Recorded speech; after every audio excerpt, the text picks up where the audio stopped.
For some years, fans have been waiting for a sequel to Deep Blue Sea after that movie proved a kind of cult hit years after it was originally shown in cinemas. And in 2009, it seems Warner Bros. Actually heard that call. Because in a 2017 interview with the movie website Birth Movies Death, director Jack Perez announced that back in 2009 he was asked to do such a sequel. The article with the cringe-worthy title will be linked in the description below. Anyway, George Perez was asked to do this, and he developed the script and a visual guide for what the movie should look like.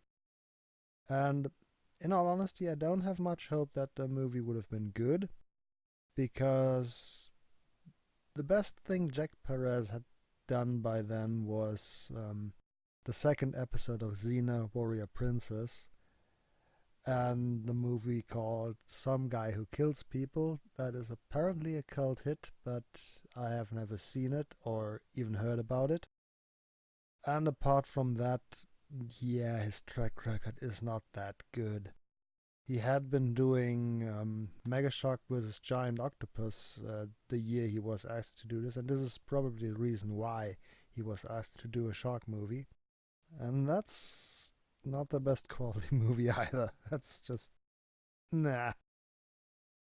But alright, it's a fun movie nonetheless. So Deep Blue Sea 2. In his interview, Jack Perez also gave some concept art, and this is where it gets interesting, because while the sharks are just sharks, the boat is interesting, because the boat is a specific boat, or rather ship, developed just for this movie, for the purpose of this movie, for the plot of this movie, because the plot would have been about this shark being abducted by Somalian pirates, and then US Navy SEALs had to retake it, while also dealing with the sharks. So, starting with an exterior of the vessel, this is actually a picture of a freighter called the Moza, which is a Qatar-owned gas carrier. And if we take this reference, we get some measurements of this ship. It's 345 meters long, 53 meters wide, and goes 12 meters underwater. So that's a pretty big ship. And at first I was very confused about these pictures, because I kept comparing them to military vessels, and this looks nothing like a military vessel. And it turns out the reason is because this is not a military vessel in design. This is a carrier, a civilian ship, a commercial ship indeed. But that makes sense, because we need a lot of space to do that. This is a cutaway of the Trident, as the ship would have been called, and this thing is weird. I mean, it has a very large hull. That's different from the Moza we saw as a visual reference for the exterior. And that's probably to accommodate all these tunnels for the sharks. That's a massive network of tunnels, and I'm completely confused as to where these are in 3D space, because this goes... yeah, this looks like an Escher painting. The interior of these tunnels is a bit confusing too. There are pictures that show them as having a catwalk, and pictures that show them as completely submerged. My guess is, to make the physics work, that only the uppermost layer would have had catwalks, and the others would be completely submerged. But this is where the ship has its problems. Because you see, there's a lot of these tanks, 4 tanks, and they seem to be at different heights, one even up near the bridge. This is a large problem, because these tanks are connected to each other, and if they have any point in existing, they probably all have access from above for humans to interact with the sharks. Especially the one near the bridge. And I just say that's impossible. Because all these bubbles would be connected to each other. And that means the water would try to gain the same level in all the tubes and tanks. If it would be connected to the outside air, that would mean if it would all fill up until it is the same level as the outside sea.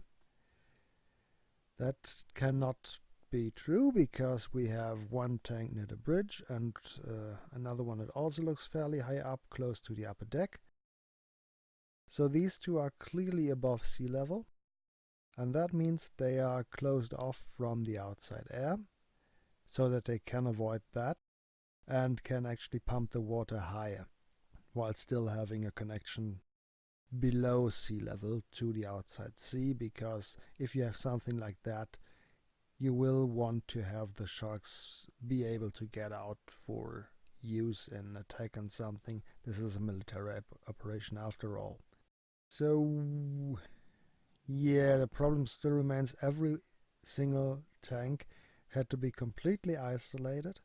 So with the double door that shuts airtight, just to prevent outside air from getting in, just to prevent these tanks to connect with each other via the air, because if they're only connected to water, that's not a problem.